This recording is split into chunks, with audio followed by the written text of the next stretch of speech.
Well, this may be the shortest offseason for volleyball fans we've ever seen, but the last few weeks have just crawled along. We are finally here in game week. August 27th is just days away as we welcome you into our third episode of Six Rotations, brought to you by SNA Sports, the fantastic manufacturers of all the best volleyball netting and equipment. Sitting right here under us in this graphic is I'm Daniel Gilman, he's Mick Haley, and we've got a great show for you. We're going to break down the TV schedule for this upcoming weekend, along with teasing a couple teams that didn't make the top 25 that Mick liked, and we're going to wrap it up with a conversation with a standout senior. We're going to tease that now, give it to you in a little bit. There were a couple teams that may have been overseen, may have been forgotten.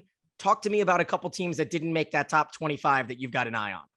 Well, I had a forgotten five and maybe plus one. I think SC has to prove themselves, but I think they are loaded with talent.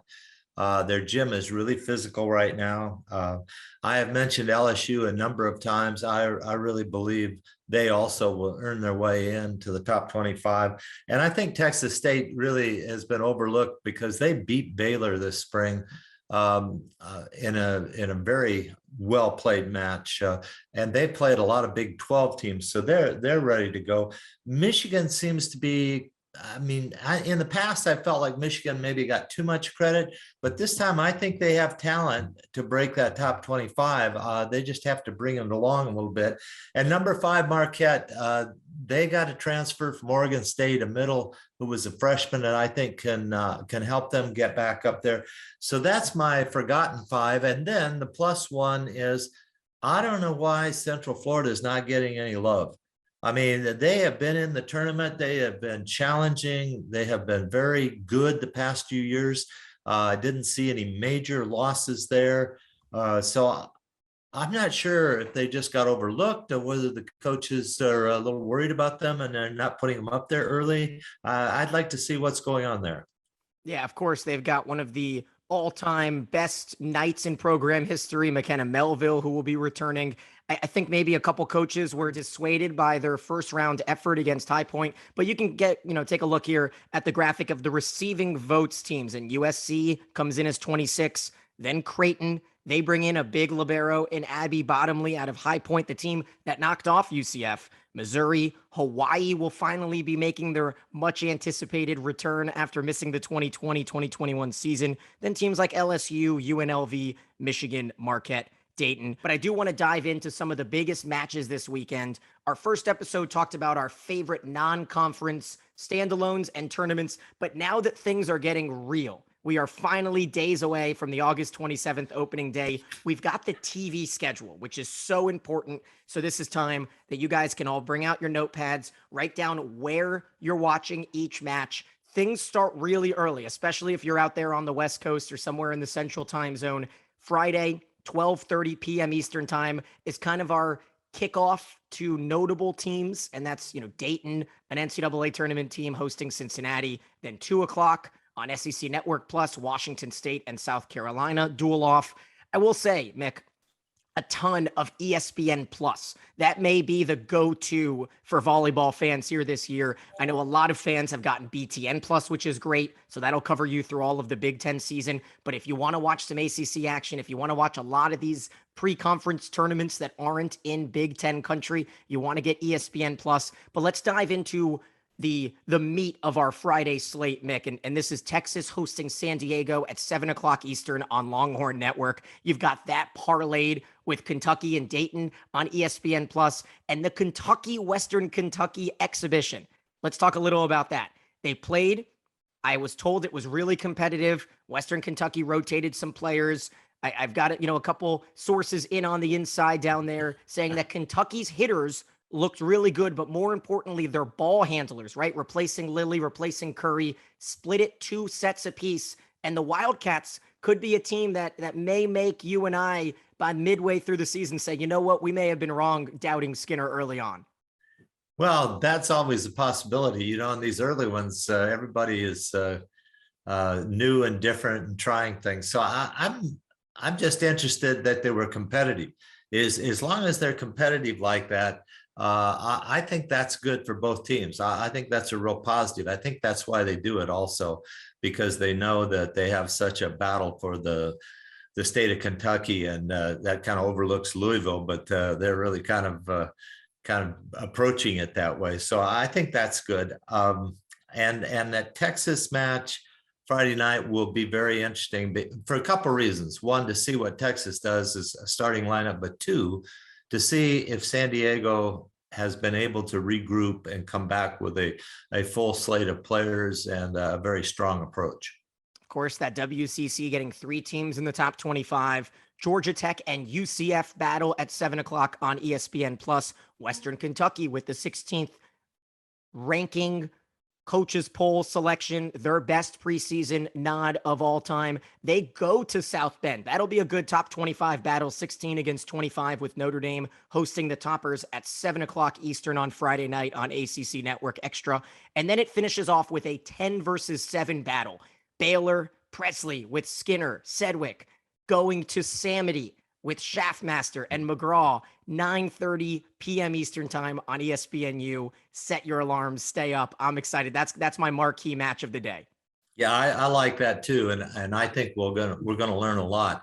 Really, we want to find out who's replacing Pittman with Minnesota, and like you said, we really want to find out where Skinner's playing, where Presley's playing, because and if Baylor's going to run 6-2 or a 5-1. I mean, we've got all kinds of things to find out. So everybody should be tuning into these games if they really want to know these things. Yeah, and that one, you don't need any special subscriptions. As long as you can get ESPNU, you can watch that one. I'm curious to see if we'll see the Katie Myers of Maryland or the Katie Myers of 2021 spring, because she wasn't the explosive middle that I have seen in years past playing for the Terps out east. Very, very interested in that Baylor, Minnesota. Of course, Minnesota will host TCU on Saturday night at 9:30 on BTN. And for those that stay up really late on Friday night and want to see how Hawaii used that extra year, how they, built up their anticipation, they'll host Fairfield at 1 a.m. Eastern time on ESPN Plus. Yeah, that's way past our bedtimes over here, Mick. Way past mine for sure, I have to say. I have to try to copy that somehow. Yeah, well, you know what? All of these games on ESPN Plus and ESPNU are all streamable afterwards, right? The on-demand option, which is always fantastic. Right. And then Saturday, I'll just run through a couple good Saturday matches. I know my Saturday preferences, but go ahead here. Okay, I'm excited about Madison as well. I think Madison will be a big one. But Nebraska, right? Finally, fans back in Devaney. They had a great scrimmage, an inter-squad scrimmage on Saturday with a ton of fans. That's a 5 o'clock Eastern time first serve on BTN against Kansas State. Stanford is another team. So many teams feel like we don't know anything about, and they get a nice little warm up against Temple at 6 o'clock Eastern on ESPN Plus. Then you've got Baylor against Wisconsin. Will Baylor switch things up from Friday to Saturday? Who will Wisconsin start? Will it be Hilly and Retke and all of the returners from last year? Or will we maybe see a few freshmen sprinkled in at 7 o'clock Eastern on BTN? And then you're talking about the Golden Knights. They've got a fantastic opportunity against the premier on-paper team this season in number 12 Penn State, and that's a 7:30 first serve on ESPN Plus. Yeah, those are all real good. And like you said, you hit all the high points on all of those. And we'll see if Central Florida really can bring the cannons this time. I'm sure they'll play free against Penn State. And that's one of the things Russ has scheduled this fall, so that he's got a lot of teams that want to overachieve. And I think he's wanting his kids to really battle. So it'll be interesting to see how that works out. Yeah, that is a tough weekend. Baylor and UCF are the two this upcoming weekend that probably go through the toughest gauntlet. But I want to know what match you guys are most excited for that I didn't mention, right? Is it Purdue against I like there's both a ton, right? Yeah, I like both Washingtons. I'm excited to see the Washington State Pitt match. matchup, that will be good, because Washington State, you really didn't see the real Washington State at the end of the season. Like I said last program, that the Utah sets got canceled, the Washington sets got canceled, and then you turn around with Washington, they're taking on Ohio State, and I like that battle because it's two different kinds of play. Washington's bigger and they're going to try to pound. Ohio State pounds, but their defense early last spring was exceptional, and I'm sure will continue to get better. Those are two Pac-12 matches with Big Ten and ACC opponents that you really want to see because of the rankings. I mean, if you're going to look at the rankings, the coaches have to look at these matches pretty seriously. They can't just say, well, they're early and I still think so-and-so is good. I think you have to give credit for these wins. And then one that is really under the radar is Arizona playing UCSD. Now, UCSD appeared in the poll, and I don't think they've ever been in the poll. Do we think that was coaches trying to vote for San Diego? Yeah, I have no idea. That's why I want to see what's going on there, because the coaches know something and maybe we don't know right now, because they put them up there. So let's tune into that one and then make sure that we take a good look at what happens there. I want to talk a little bit about money here in this next segment.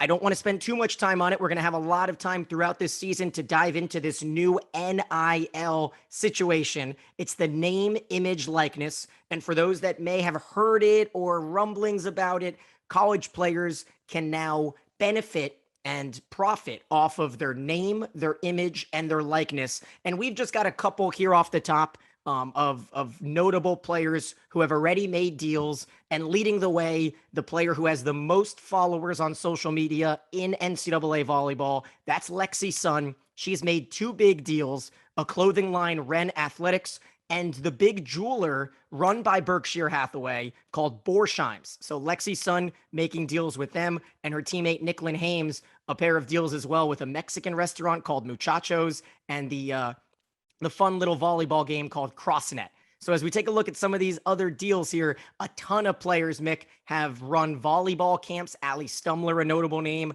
Jenna Otek, I saw from Purdue, did so as well. And then hundreds of players have signed up as Barstool athletes, which is also an interesting thing. They can sell merchandise through Barstool Sports, which is a popular youth-targeted sports information content network. And the Jacksonville State standout, Addie Halverson, was the first ever Barstool athlete. So you'll see that on the player's biography, on their Twitter or their social media pages, Instagram. And I think Barstool is starting to let them create their own logos and merchandise, and all proceeds, or I think majority of proceeds, go back towards that player. So I want to hear your thoughts as, not quite a millennial out there, right? You're a little bit in other generations. So I want to know your opinions of this NIL deal. Well, I have a couple thoughts, but one of the things that has been reported with football is that the BYU football non-scholarship athletes have all received an offer equivalent to what it would cost for a scholarship, and from a company out in Utah.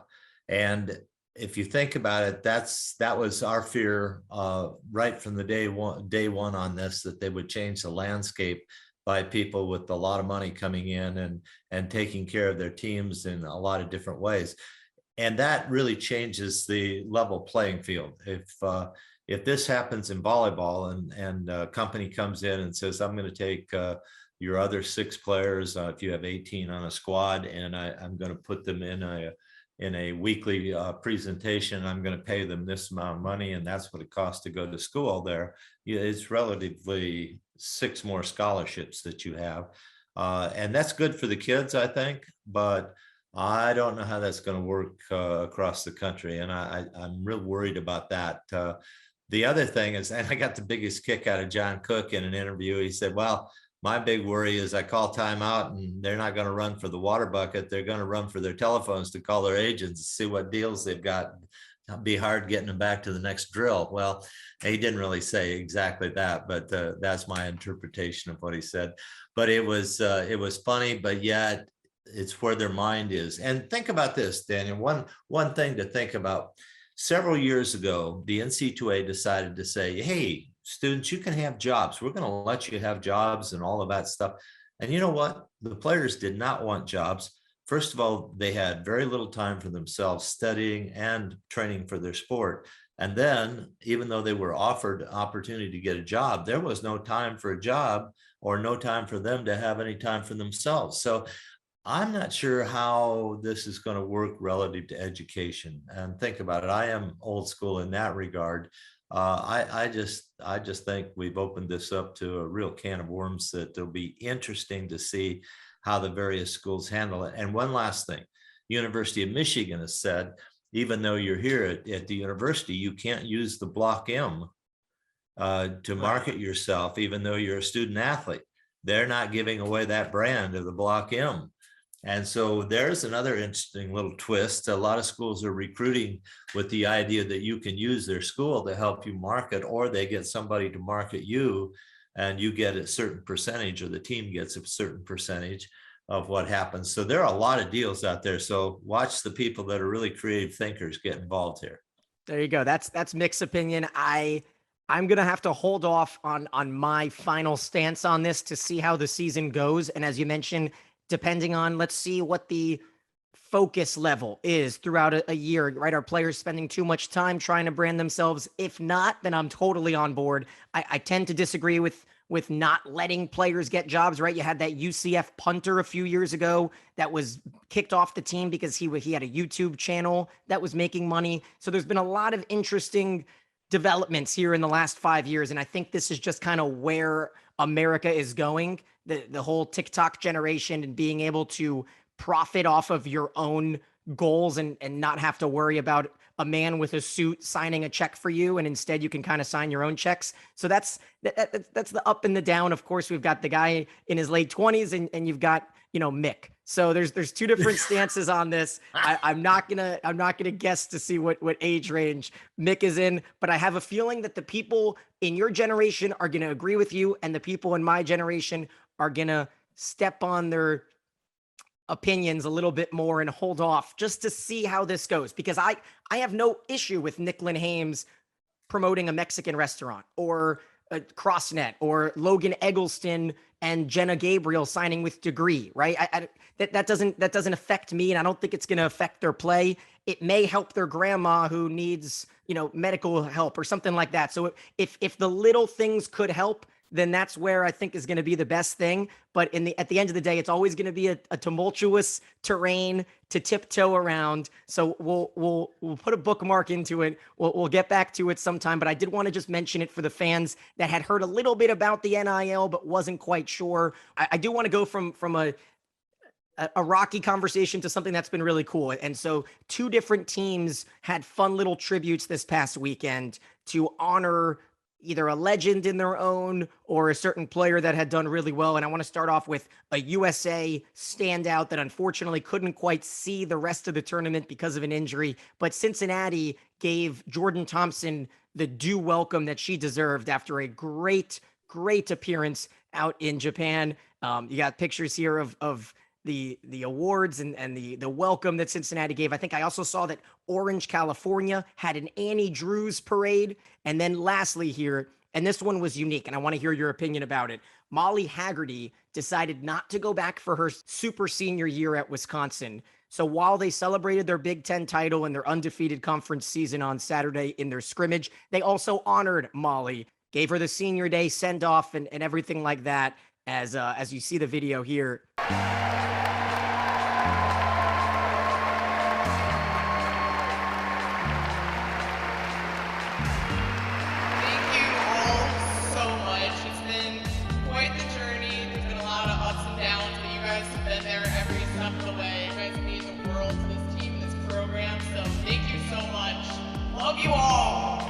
Well, it's pretty interesting. It seems like Wisconsin's figured out a way to make that work for them and their players. With Pittman not coming back at Minnesota, just to name a couple. And Kentucky has a couple players not coming back, and they won the national championship. It really focuses on players loving volleyball, but ready to go on to the next big thing for themselves. And I don't know the reasons that they're not coming back because I haven't talked to them, but I think that's okay. And I think it's nice when the schools don't basically throw a tantrum because they didn't come back after investing, 4 or 5 years there. But I think that just shows that the women volleyball players are focusing on life as well as their sport. As for me, if you gave me 5 extra years, I would be back and I'd worry about it later, because I want to play when I'm young. But that's just me. So that's going to move us on into our final little segment of this episode. And we are so happy to be joined by a few of those super seniors that you just mentioned, coming back using that extra year and telling us about it. From Pittsburgh all the way out east, we're going to be talking to the seniors Kayla Lund and Ndee coming up right now. Welcome into our Around the Arena segment, and I am happy to be joined by not one All-American, but 2 all the way from Pittsburgh. It's Kayla Lund and Chinaza Ndee. How are we doing? How are we doing today? We got a couple days left until the season starts.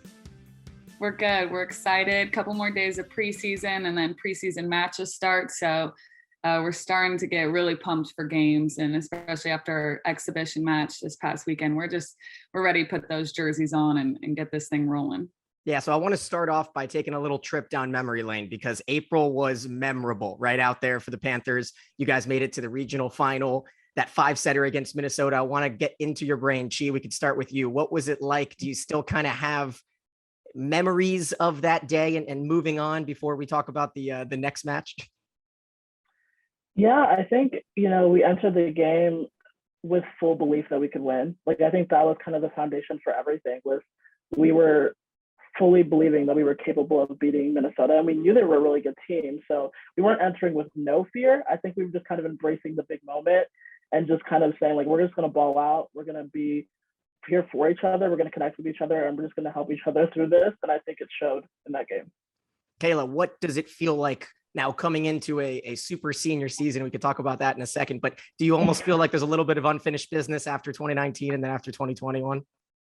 Yeah, totally. And, I think both for Chi and I, we didn't really want to end our senior year kind of with a weird season of COVID. Are we going to be able to play our next match? Are we not? That kind of, we can't even be with the team all the time. And so we wanted to definitely finish out strong. And both of us love Pitt so much. So it's kind of like, if we got the opportunity to stay here, why not? We love it. We love the people here. It's amazing. So definitely some unfinished business that we're staying on target for. Gee, it doesn't sound like Kayla had any hesitation. Was there a moment where you were not considering coming back? I thought I'd have more hesitation, but I guess as soon as I actually thought about it, I was like, no, of course I would stay for longer, and especially around the time we were kind of talking about it, that's when we didn't even know, like, if we would have a season, and so I was grateful for the fact that we had some kind of semblance of one, but I knew that I wanted to stay and be with this group for as long as possible. Pitt has become like a home to me, and I don't really want to leave home yet. And now that you're on the court and practicing and having those 2-a-days, walk me through what the anticipation level was like, and maybe the addition of a couple of new members, right? Like Serena and like member Mana. Yeah, it's exciting every day in our practice gym. Even before we got the newcomers, every day our goal is practices are going to be harder than games. So the time that we get into games, we're like, oh, we've been through this. Our practice gym is as competitive every single day, or if not more competitive. And so then with adding these 2 beast players that are just like awesome, add like so much depth to our charts, but also add like big personalities and big time players. So it's competitive. It's making practice so much fun. And you kind of never know really what to expect out of this program as far as like in the everyday, just because anybody can come in and take a spot. Anybody can come in and have an amazing day, and everybody's pushing each other. So it's a really cool competitive environment. Well, I want to wrap this up because I think Pitt is a school that not a lot of volleyball fans can get like that looking glass into. Only in the last couple of years have you guys really gained some national recognition. So what's it like to work with Coach Fisher? What are some fun little things that go on in practice, and who maybe is like the troublemaker on the team, the jokester? I think one thing we talked about a lot is just like making our practices competitive and like competing in all different kinds of ways, right? So not just competing like straight 6v6, but like I'm competing with you when I'm serving, I'm competing with you when I'm working on my block moves. Like we're all trying to kind of outdo each other that way. And I think it makes practice fun because then it's not like, we're just going through another grind, another day. I think it's like we're always having a goal, something to reach for. As far as troublemakers, I think one would definitely be Sabrina, my roommate. She's a jokester. We had to actually kind of add a policy into practice because she was so much of a liar and she would lie about touches and bad calls. We had to add an honesty policy to make sure that we were holding each other accountable for our touches and our nets and things like that. So. And then Kayla, what makes Coach Fisher fun? Like, does he try to make something? Does he try to add some sort of spice to practice or during the games? Does he try to make people laugh?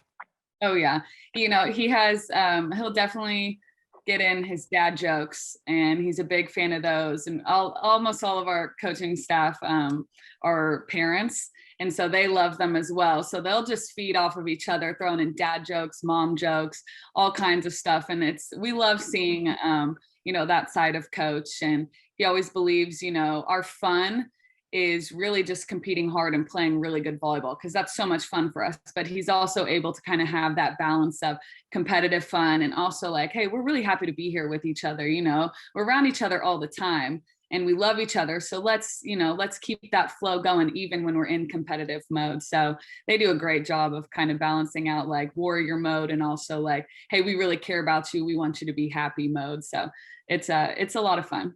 Yeah, a little Ted Lasso special there. Well, I really appreciate it, Kayla and Ndee. Thank you so much for joining me. Thank you. Hail to Pitt. Thank you. Absolutely. Yeah, tough start to the season, Rice and Washington State. We're going to keep chugging along, and a little bonus around the arenas, talking to Stephanie Samedy up in Minnesota next.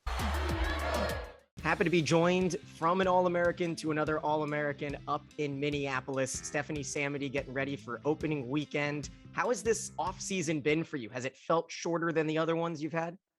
Yeah, definitely shorter. But yeah, I think, I don't know, as a team, we kind of knew it was going to be shorter, just considering we're playing 2 seasons in 1 year. So yeah, it's short, but I think we're making the most of it.